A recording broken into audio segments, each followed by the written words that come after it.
Hello everyone, welcome back to my channel. तो आज मैं शेयर करूंगी आपके साथ दिवाली के कुछ महत्वपूर्ण बातें। रामायण में बताया गया है कि भगवान श्री राम जब लंका के राजा रावण का वध कर पत्नी सीता और भाई लक्ष्मण के साथ अयोध्या वापस लौटे थे तो उस दिन पूरी अयोध्या नगरी दीपों से जगमगा रही थी। भगवान राम के 14 वर्षों के वनवास के बाद अयोध्या आगमन पर दिवाली मनाई गई थी। हर नगर हर गांव में दीपक जलाए गए थे। इस दिन भगवान श्री राम, माता सीता और भ्राता लक्ष्मण 14 वर्ष का वनवास पूरा करके अपने घर अयोध्या लौटे थे। इतने सालों बाद घर लौटने की खुशी में सभी अयोध्या वासियों ने दीप जलाकर उनका स्वागत किया था।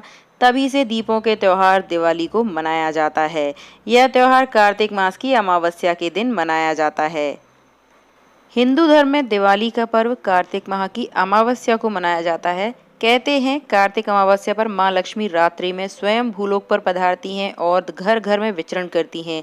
यही वजह है कि दिवाली के दिन घरों आंगन में चारों तरफ दीपक प्रज्वलित कर उजाला किया जाता है। रामायण में बताया गया है कि भगवान श्री राम जब लंका के राजा रावण का वध कर पत्नी सीता और भाई लक्ष्मण के साथ अयोध्या वापस लौटे तो उस दिन पूरी अयोध्या नगरी दीपों से जगमगा रही थी। भगवान राम के 14 वर्षों के वनवास के बाद अयोध्या आगमन पर दिवाली मनाई गई थी। हर नगर हर गांव में दीपक जलाए गए थे। दीपावली का प्राचीन नाम क्या है? दीपावली को त्योहार या स्वंती के रूप में जाना जाता है। यह भारत में दीपावली के साथ ही 5 दिन की अवधि तक मनाया जाता है। दीपावली का दूसरा नाम क्या है? प्राचीन काल में इसे दीपोत्सव अर्थात दीपों का उत्सव कहा जाता था। कहते हैं कि कार्तिक अमावस्या की रात अन्य अमावस्या की रातों से सबसे घनी होती है, इसीलिए इस दिन दीपक जलाकर अंधकार को दूर करने की परंपरा चली आ रही है। पहली दिवाली कब मनाई गई थी? उदाहरण के लिए जैन धर्म में दीपावली या दिवाली 15 अक्टूबर 527 ईसा पूर्व को भगवान महावीर के निर्वाण या आध्यात्मिक जागृति का प्रतीक है। सिख धर्म में यह उस दिन का सम्मान करता है जब छठे सिख गुरु गोविंद साहब जी को कारावास से मुक्त किया गया था। दिवाली में कौन से भगवान की पूजा करते हैं? दिवाली के दिन हम संपन्नता, धन समृद्धि की प्राप्ति के लिए माता लक्ष्मी और भगवान गणेश की पूजा करते हैं। इस साल कार्तिक मास की अमावस्या को दिवाली का पर्व मनाया जाता है। दिवाली और लक्ष्मी क्या है या इनमें क्या समानता है?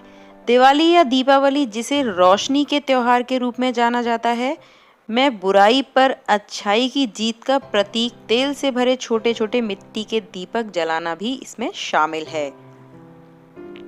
ये दीपक रात के समय जलाए जाते हैं और घर की सफाई की जाती है। दोनों ही देवी लक्ष्मी के स्वागत के लिए किए जाते हैं। दीपावली का शाब्दिक अर्थ क्या है? दीपावली या दिवाली शाब्दिक रूप से रोशनी की एक पंक्ति के रूप में अनुवादित, जिसे रोशनी के त्योहार के रूप में भी जाना जाता है, दुनिया भर में हिंदुओं द्वारा मनाया जाने वाला एक त्योहार है। दिवाली में कितने देवी देवताओं की पूजा की जाती है? दिवाली पर किसकी पूजा की जाती है? सभी में भगवान गणेश को सबसे पहले विघ्नहर्ता या विघ्नहर्ता के रूप में ही पूजा जाता है। देवी महालक्ष्मी को उनके तीनों रूपों में लक्ष्मी, धन और समृद्धि की देवी, सरस्वती शिक्षा की देवी और काली के रूप में पूजा जाता है। चौमुखी दिया कब जलाया जाता है? धनतेरस के दिन शाम को मां लक्ष्मी, कुबेर भगवान की पूजा करने के साथ यमराज की पूजा करने का विधान है। इस दिन शाम के समय दक्षिण दिशा में एक चौमुखी दीपक जलाया जाता है, जिसे यम का दीपक भी कहते हैं। यम का दिया कैसे निकाला जाता है? देश के अधिकांश भागों में यम के नाम पर दीपदान की परंपरा है। दीपावली के 2 दिन पूर्व धन्वंतरी त्रयोदशी के सायंकाल मिट्टी का कोरा दीपक लिया जाता है। उसमें तिल का तेल डालकर नवीन रुई की बत्ती रखते हैं और फिर उसे प्रकाशित कर दक्षिण की तरफ मुंह करके मृत्यु के देवता यम को समर्पित करते हैं। दिवाली 2023 में कब है? दिवाली कार्तिक मास की अमावस्या के दिन मनाई जाती है। इस साल कार्तिक मास की अमावस्या तिथि 12 नवंबर 2023 की दोपहर 2:44 से शुरू हो रही है। इसका समापन अगले दिन 13 नवंबर 2023 सोमवार की दोपहर 2:56 पर होगा। तो ये थे दिवाली से जुड़े कुछ तथ्य। आशा करती हूँ आपको ये वीडियो और जानकारी अच्छी लगी होगी, और वीडियो अच्छा लगा हो तो like, comment, share and subscribe to my channel. मिलते हैं नेक्स्ट वीडियो में।